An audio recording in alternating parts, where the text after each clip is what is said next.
இந்த சுக்கிர பயிற்சி ரிஷப ராசிக்கு எப்படி அமையுது, என்ன பாசிட்டிவான 3 விஷயங்கள், எந்த 3 விஷயத்துல எச்சரிக்கையா இருக்கணும் கேட்டு தெரிஞ்சுக்கலாம். சொல்லுங்கம்மா. இப்போ பார்த்தீங்கன்னா ரிஷபராசிக்கும்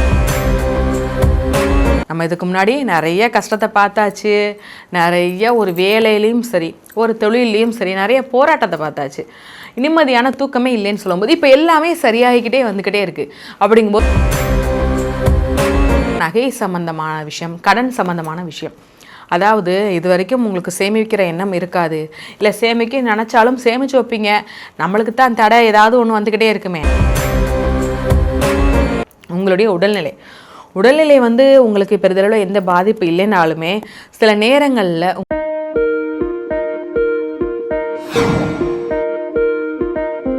இந்த பதிவை பார்த்துட்டு மறக்காம லைக் அண்ட் ஷேர் பண்ணி சப்ஸ்கிரைப் பண்ணுங்க.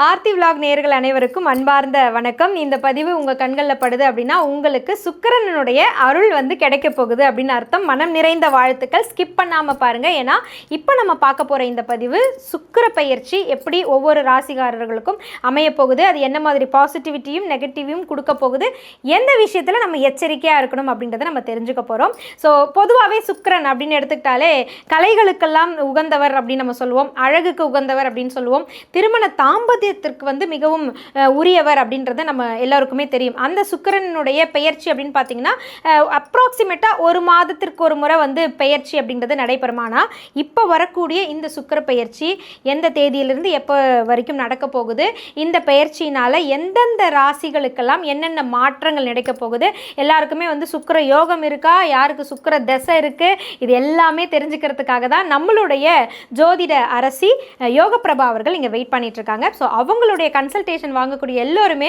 பாசிட்டிவ் ரிசல்ட்ஸ் தான் எங்களுக்கு கொடுத்துட்ருக்கீங்க. இது எங்களுடைய ஆர்த்தி விலாக் கிடைச்ச ஒரு மிகப்பெரிய வரம் அப்படின்னு நான் சொல்லுவேன். ஏன்னா உங்களுடைய அந்த கமெண்ட்ஸ் கேட்கும்போது இதுதான் எங்களுடைய சக்ஸஸ் அப்படின்னு சொல்லிட்டு எங்களுக்கு இன்னும் உந்துதலாக இருக்குது. ஸோ யோகப்பிரபா அவர்களுக்கு நீங்களும் நேரடியாக பார்க்கணும் அப்படின்னு விருப்பப்பட்டீங்கன்னா கீழே இருக்கக்கூடிய அந்த நம்பருக்கு கால் பண்ணிவிட்டு ஆன்லைன் ஆஃப்லைன் 2 விதமான அப்பாயின்மெண்ட்ஸும் நீங்கள் பெற முடியும்.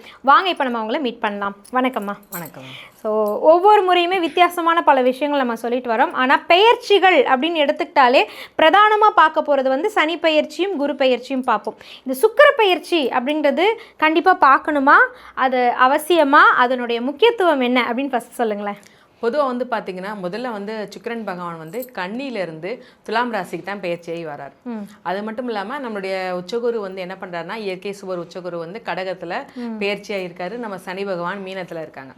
இப்படி இருக்கும்போது முதல்ல வந்து சுக்கிரன் பகவான் என்ன மாதிரினா நீங்கள் சொன்ன மாதிரி ஒரு ஆடம்பரத்தை குறிக்கிறது, ஒரு அழகு சார்ந்த பொருட்கள், ஒரு தொழிலில், அதாவது பிரம்மாண்டத்தை குறிக்கிறதுனாலே நம்ம சுக்கிரன் பகவான் தான். இது பொருட்கள் மட்டும் கிடையாது, இன்னொரு ஒரு உறவுகளையும் கொடுக்குது. அதாவது தாம்பத்தியம், நீங்கள் சொன்ன மாதிரி தாம்பத்தியம், இன்னொன்று ஒரு கணவன் மனைவிக்குள்ள ஒரு ஒற்றுமையை கொடுக்குது. மனைவி சம்பந்தப்பட்ட ஒரு விஷயம்ல திருமணம் ஆகாதவங்களுக்கு திருமணத்திற்கு உண்டான ஒரு வழியை ஏற்படுத்துறத நிறைய பாசிட்டிவான விஷயங்களையும் இந்த சுக்கிரன் பகவான் கொடுக்காரு. மெயினா வந்து பாத்தீங்கன்னா இவர் சுக்கிரன் வந்து மருத்துவ சம்பந்தப்பட்ட ஒரு விஷயத்துக்கு ஒரு பெரிய ஒரு ஊன்றுகளாக இருக்க போறாரு. ஏன் அப்படின்னா இவர் வந்து பார்த்தீங்கன்னா அசுரகுரு. நம்மளுடைய சிவபெருமான்கிட்ட இருந்து அந்த மிருத சஞ்சீவிங்கிற ஒரு மந்திரத்தை கற்றுக்கிட்டு வந்து அசுரர்களுக்கு வந்து அந்த மந்திரத்தை போதிச்சு அவர்களுக்கு வந்து சாகாவரம் அந்த ஒரு பெரிய வரத்தை கொடுத்தவரே நம்ம சுக்கிரன் தான். அதனால என்ன ஆகும் அப்படின்னா யாருக்கெல்லாம் சுக்கிரன் பலமாக இருக்காங்க, யாருடைய ஜாதகத்தில் சுக்கிரன் பலமாக இருக்கிறாரு, சுப பார்வைப்பட்டிருக்காங்க அப்படின்னா, சுக்கிர திசை இந்த மாதிரி நிறைய நல்ல மாற்றத்தில் இருக்காரு அப்படின்னா நிச்சயமாக அவங்க மருத்துவர் ஆகணும் முயற்சி பண்ணுறாங்க. இல்லை நான் வந்து நீட் எக்ஸாமில் ட்ரை பண்ணிக்கிருக்கேன், பாஸ் ஆகுவானா இல்லையான்னு கேட்குறவங்களுக்கு நிச்சயமாக ஒரு மருத்துவத்தில் கைராசியான ஒரு மருத்துவர்னு பேர் வாங்குவாங்க. இதே இது ஒரு நார்மலான ஒரு மருத்துவராக இருப்பாங்க பொதுவாகவே. அப்படிப்பட்டவங்க நான் வந்து எனக்கு என்னுடைய திறமையை கரெக்டாக கொண்டு போகிற மாதிரியான எந்த ஒரு வாய்ப்பும் எனக்கு கிடைக்கலன்னு சொல்லும்போது அவங்களுடைய சுக்கிர திசையில் அல்லது அவங்களுடைய சுக்கிரன் நல்ல உச்சத்தில் இருக்கும்போது, இல்லைனா ஒரு நல்ல ஒரு பார்வை பாட்டிருக்காரு, 7ஆம் பார்வையாக நல்ல பார்வையாக பார்க்குறாங்க, அவங்களுடைய ஜாதகத்தில்னு இருக்கும்போது ஏதாவது ஒரு வாய்ப்பு அவங்களுடைய கைராசின்னு ஒரு பேரும் புகழும் கிடைக்கிறதுக்கு உண்டான ஒரு பெரிய வாய்ப்பு கிடைக்க போகுது.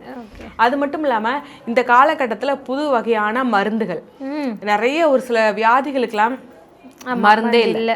பொதுவாக வந்து பார்த்தீங்கன்னா இப்போ உள்ளதுக்குள்ள புற்றுநோய்க்கு மருந்து கண்டுபிடிச்சிட்டாங்க, ஆனால் அவ்வளோ சீக்கிரமா நம்ம பக்கம் அது இன்னும் கொண்டு வரவும் இல்லை, ரொம்ப தாமதமாக தான் இருக்கு. அந்த மாதிரியான ரொம்ப முக்கியமான சில நோய்களுக்கெல்லாம் மருந்து கண்டுபிடிக்கக்கூடிய ஒரு வாய்ப்பா இந்த சுக்கிர பயிற்சி நிச்சயமா இருக்கும்.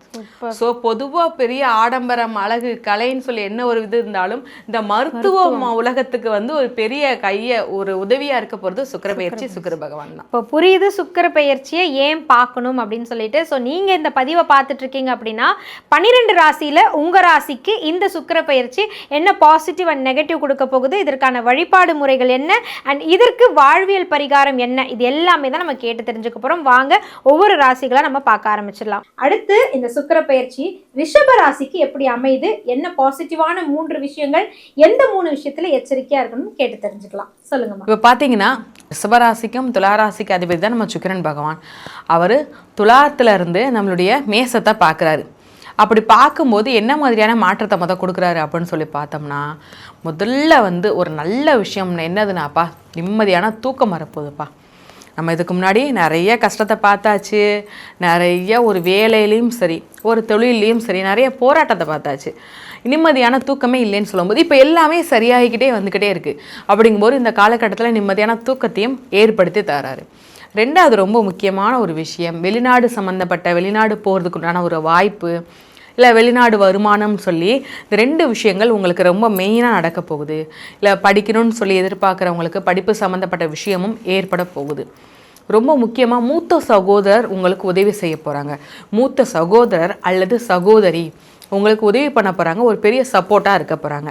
இந்த 3 நல்ல விஷயங்களுமே உங்களுக்கு நிச்சயமாக நடக்க போகுது நம்ம ரிஷபராசி நேயர்களுக்கு. ஓகே, எதில் கவனமாக இருக்கணும்? பெண் நண்பர்கள்ட்ட, வேலை பார்க்கும் இடத்துல இருக்கிற பெண் நண்பர்கள்ட்ட நீங்கள் கவனமாக இருக்கணும். ஏன்னா நான் பொதுவாகவேவும் நார்மலாக கவனமாக இருக்கிறது மற்ற ராசிகள் சொல்கிறது அதெல்லாம் வேறு. ரிஷபராசியை பொறுத்தளவு எப்போவுமே பெண் நண்பர்கள் செட் ஆகவே மாட்டாங்க.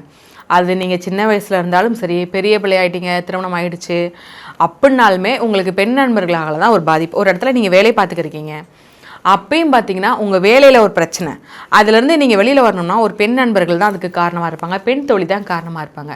இல்லை இது ஒரு குரூப்பாக இருக்கீங்க, ஒரு படிக்கிற இடத்துலனாலும் சரி வேலை பார்க்குற இடத்துலையும் நல்ல குரூப்பாக ஜாலியாக என்ஜாய் பண்ணுறீங்க, எனக்கு ஒன்றா உசுர தருவா அப்படின்ற மாதிரிலாம் நிறைய ஒரு பேச்சுவார்த்தைகள், நான் என்னன்னாலும் சரி என் தோழிக்காக நிற்கிறேங்கிற ஒரு வார்த்தைகள் நிறைய பேசியிருப்பீங்க. ஆனால் ஏன் எதுக்குன்னே தெரியாது உங்களை அவாய்ட் பண்ணுவாங்க, ஏன் எதுக்குன்னே தெரியாது உங்களோட பேசாமல் இருக்கிறது, உங்களை வேண்டான்னு சொல்லி அவாய்ட் பண்ணுற ஒரு நிறைய வார்த்தைகள் நிறைய விஷயங்கள் அந்த இடத்துல நடக்கும்.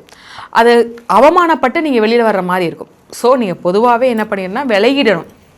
இதுக்கு உங்களுக்கு ஆண் நண்பர்களாவது சப்போர்ட்டாக இருப்பாங்க, உங்களுக்கு ஒரு நல்ல ஒரு உண்மையாக இருப்பாங்க. ஆனால் பெண் நண்பர்கள் உங்களுக்கு உண்மையிலே ஏதாவது ஒரு வகையில் ஒரு பாதிப்பை தான் ஏற்படுத்துவாங்க. ஸோ அந்த ஒரு விஷயத்தில் நீங்கள் கவனமாக இருக்கணும். ரெண்டாவது வந்து பார்த்தீங்கன்னா நகை சம்மந்தமான விஷயம், கடன் சம்மந்தமான விஷயம். அதாவது இது வரைக்கும் உங்களுக்கு சேமிக்கிற எண்ணம் இருக்காது, இல்லை சேமிக்க நினச்சாலும் சேமித்து வைப்பீங்க, நம்மளுக்கு தான் தடை ஏதாவது ஒன்று வந்துக்கிட்டே இருக்குமே, அதில் ஏதாவது சேமிக்கிறது ஒன்று எடுத்து செலவாகிடும், இல்லைனா மிஸ் ஆகிடும், ஏதாவது ஒரு வகையில் காசு செலவழிச்சு போயிடும். ஆனால் இப்போ உங்களுக்கு அந்த சேமிக்கணும் எண்ணம் வந்தாலும் ஏதாவது ஒரு இடம் வாங்கணும்ப்பா, அந்த நகையை விற்று வாங்கணும், இல்லை ஏதாவது ஒரு கடன் வாங்கி பண்ணணும், கடன் வாங்கணும்னு யோசிக்கிறவங்க கடன் வாங்க ஆரம்பிச்சிட்டிங்கன்னா ரொம்ப கடன் வாங்குவீங்க. அதனால் கொஞ்சம் எச்சரிக்கை உணர்வோடு இருக்கணும். அலக்கால் வைக்காமல் நம்மளால் முடிந்த அளவு சேமித்து வைக்கிறது ரொம்பவே சிறப்பு. இல்லைன்னா ஒரு எந்தவித பெரிய பாதிப்புமே எதுவுமே இருக்காது, ஓரளவான ஒரு நிம்மதியான வாழ்க்கை நோக்கி போகணும். ஸோ இந்த ஒரு விஷயத்தில் கவனமாக இருக்கணும். மூணாவது என்ன இதில் கவனமாக இருக்கணும்னு சொல்லி பார்த்தோம் அப்படின்னா உங்களுடைய உடல்நிலை வந்து உங்களுக்கு பெரிதளவில் எந்த பாதிப்பு இல்லைனாலுமே சில நேரங்களில் உங்களுக்கு முதுகு சம்மந்தப்பட்ட வலி, இல்லை மேக்ஸிமம் அதிகமான பாதிப்பு தொண்டை சம்மந்தப்பட்ட வலி தான் அதிகமாக இருக்கும். ஏன்னா ஒரு வாரத்தில் ஒரு மாதத்தில் ஒரு 2-3 நாள் கண்டிப்பாக உங்களுக்கு அந்த தொண்டை வலி ஒரு வாரம் வந்துட்டு இருந்துட்டு போகும். சரிங்களா? அந்த மாதிரி எதுக்குன்னே தெரில, ஆட்டோமேட்டிக்காக நல்லா நீங்கள் ஒரு வெந்நி தண்ணி தான் வச்சு குடிக்கிங்க, ஏதாவது ஒரு சூடான இதுதான் குடிக்கிங்க, ரொம்ப குளிர்ச்சியான ஐஸ்கிரீம் சாப்பிட செய்யலனாலும் ஏதாவது ஒரு பாதிப்பு இந்த தொண்டை வலி சம்மந்தப்பட்ட பிரச்சனை வந்துக்கிட்டே இருக்கும். அதனால் முதல்ல அது ஒரு அலட்சிய போக்காக இல்லாமல் அதை கவனமாக எடுத்து பாருங்கள். வேறு எந்த இதில் பெரிய பாதிப்புகள் எதுவுமே இருக்காதுங்க. ஓகே, இவ்வளோ ஒரு சில 3 நல்ல விஷயங்களும் சொல்லிட்டீங்க, 3 கவனமாக இருக்கிற விஷயமும் சொல்லிட்டீங்க. வாழ்வியல் பரிகாரம் இருக்கா அப்படின்னு சொல்லி கேட்டிங்கன்னா நிச்சயமாக உங்கள் வீட்டில் நீங்கள் பழகின சில பொருட்கள் வந்து ஆடம்பரமான பொருட்கள் இருக்கட்டுமே, இல்லை பழைய பொருட்கள் இருக்கட்டும், அதை நீங்கள் உபயோகப்படுத்தாமல் அதை போட்டு வச்சுருப்பீங்க, இல்லை தேவையில்லைன்னு சொல்லி எடுத்து வச்சுருப்பீங்க இல்லையா, அந்த பொருட்களை நீங்கள் தானம் பண்ணணும். அதுதான் மெயினான ஒரு விஷயம். ஆனால் ரொம்ப முக்கியமான ஒரு விஷயம், அந்த இடத்துல எந்தவித அது டேமேஜும் ஆகாமல் இருக்கணும். இல்லை ஏதாவது உடஞ்சிருக்குது அப்படின்னாலும் அதை சரி பண்ணி அதை நீங்கள் தானம் பண்ணுறது தான் ரொம்பவே சிறப்பு. பாதிப்புகள் அனைத்தும் எதுவுமே உங்களுக்கு வராது. ஒரு நல்ல மாற்றத்தை நோக்கி போகிறக்குண்டான சூழல் ஏற்படும். ரிஷபராசி அன்பர்களே, கண்டிப்பா உங்க லைஃப்ல பெண் நண்பர்கள் தொலைதூரத்துல இருக்காங்க, எப்பயாவது தான் பேசுறேன் அப்படின்னா பிரச்சனை இல்லை, கூடவே இருக்காங்க பெண் நண்பர்கள் அப்படின்னா அவங்க மூலமா உங்களுக்கு ப்ராப்ளம் வரதுக்கு 100% வாய்ப்பு இருக்குன்னு சொல்லியிருக்காங்க. அப்படி நீங்க ப்ராப்ளத்தை ஃபேஸ் பண்ணிருக்கீங்கன்னா எஸ் அப்படின்னு சொல்லிட்டு கமெண்ட்ல கொடுங்க ரிஷபராசி அன்பர்களே. மனம் நிறைந்த வாழ்த்துக்கள்.